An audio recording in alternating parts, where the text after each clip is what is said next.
không nghe mà. Ủa, thấy tuổi á? Cái hạt trâu xe đấy. Ồ, có tôi mà. Nó che. Mua chi? Có con mua xin ha. Mua xin nữa. Xin à. Gì cũng lúc mà phải có đâu. Rồi, mất cho thả. Nhưng mà không mua xin em thằng có đủ na. Ồ, ta chỉ có cái thằng mua thôi. Ồ, cá từ cái gì sao ô phỏ ha. Tao có nặng quá, lo cái gì tiền thế đấy. Nó có một thằng mua được. Bây giờ mày cũng nói là trên nắn nó cho cục kiến rồi sao hả? Ồ, đừng có những con nặng. Này, cái bắn nòng thật là nè. Sao mày nói là thằng có lớn đá chỉ xuân sao? Ồ, cái thi dùng gì đó? Thế dùng gì? Ồ. Trên này thi một cả này thi cả này Đúng đá. Chỉ xuân hết quá. Cũng gọi là một thằng con mà. Ê, cái gì sửa được tôi nè, cái gì tao một cần tao loay, cái gì một toàn được cho nào. Dạ, mình giống như mà săn lo. Cái thứ không sợ tao ngủ đó. Nên tao may cho tao, cái cũng như mà sao được lo đấy thì có phải không mà. Chắc quả lên tôi trong kẻ chi. Tao người ở đây nữa kìa. Ôi bà, một cái này nó cũng có một open nhá. Cho rồi open nhá. Nó là cái cân thủ. Nó lên đó. Đây. Mình chế mù nè. Đấy chỉ ngoài săn là. Không được mà lo. Biết sao. Sao cái gì? Ăn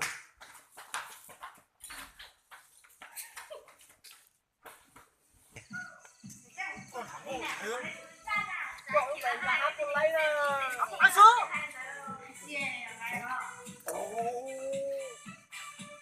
Con nhìn này cũng chả ôi con chết thế hả?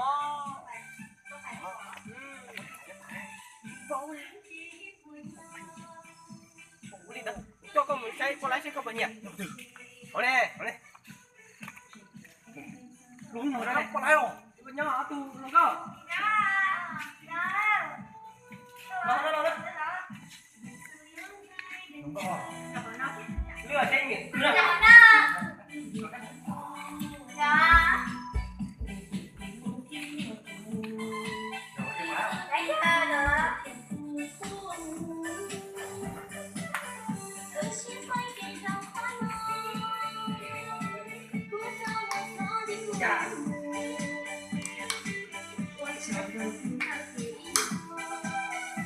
Mà nhảy theo nhảy tiêu.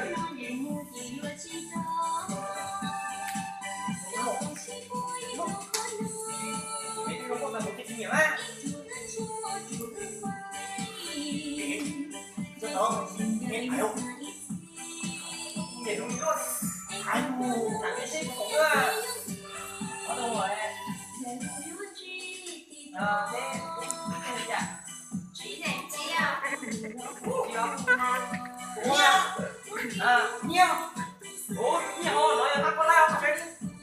Bà liêm cưng không nữa, chừng cô. Liêm nó không có lại. Con lai ư.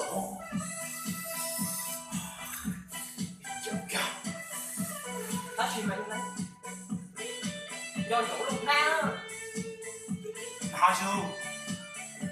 Tôi có một chiếc cá thôi mà. Tôi cái tao á. Tao một thế á. Đi cả mình bắt không có thể có chết mà bắt không cái gì.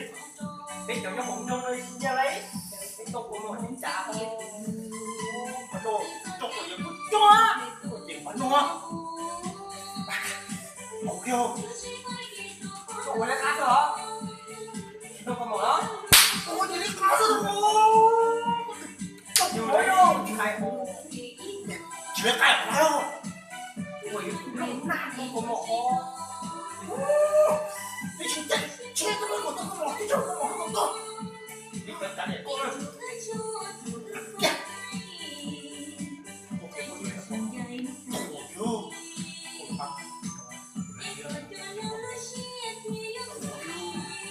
Còn xe mà. Của tôi cho con tôi.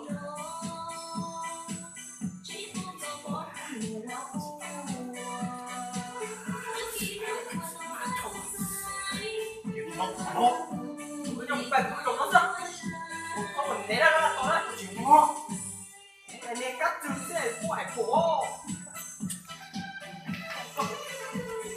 Mày uống bữa ra.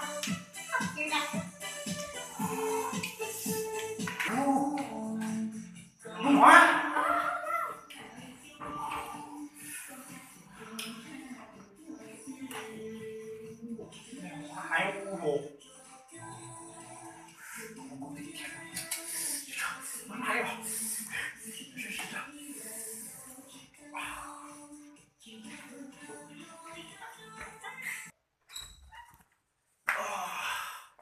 phi có má chỉ lo ya con rồi như phong yêu bài thả lông cô đâu nữa phân nhỉ cô dùng một đồ đi nè có cùi lê rồi à tiếng lâu là không một đồ đi nè ô cùi lê thì sát chỉ cho nhà bữa tao ra có nhau đi phun thay kim cả rồi đó đi nhà mà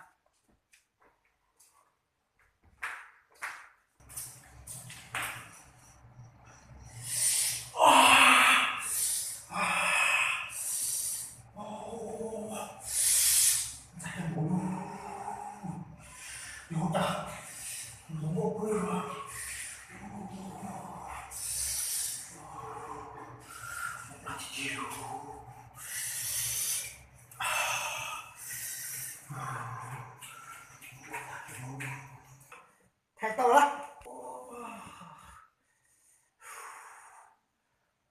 ô chả không nó nhưng mà còn một nói chưa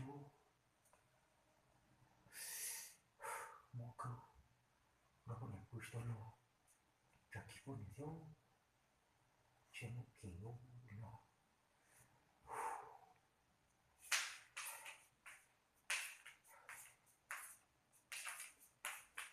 cái gì của cha có chim mông bơi hậu sai cha có nó có quý mọi người nè à thôi thật bơi nó mà wow wow chưa câu hỏi chỉ một ít món này có chỉ lo đi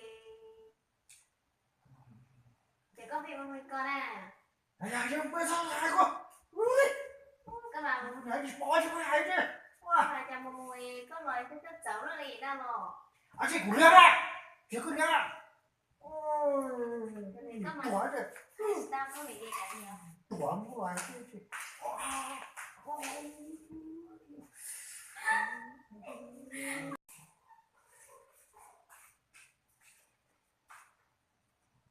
ok ạ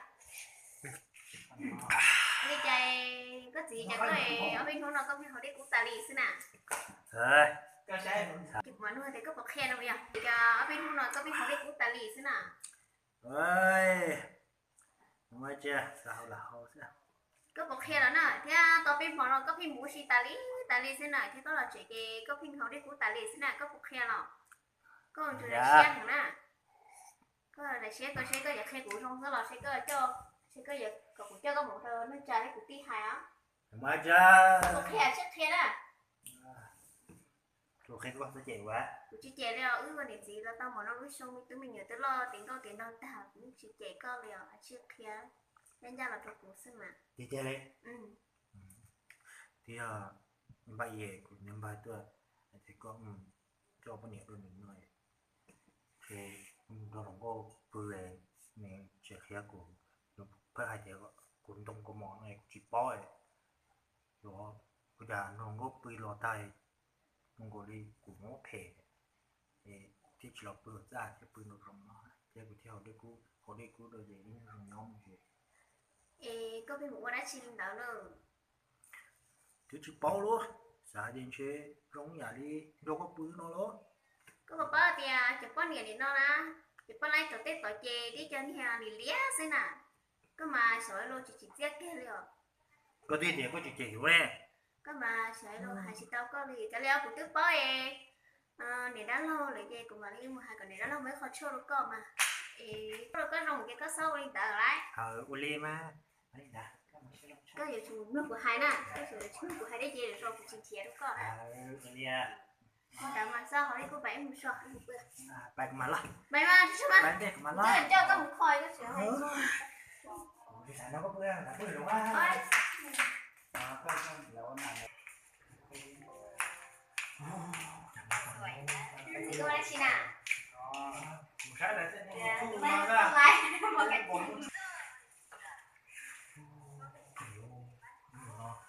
thì đó là một món tao còn chơi nó hai giờ không có không mình rất hay nọ chị yêu để đó rồi cái khơ nó chỉ chống lên lò trong cái này nọ chị chơi hậu rồi xong rồi thả lên con chứ hậu rồi hậu bổ sung này chị mua món rồi thì chua rồi coi chuyển rồi chồng thả nó có chuyển món đấy chị cũng chỉ kho cái này nè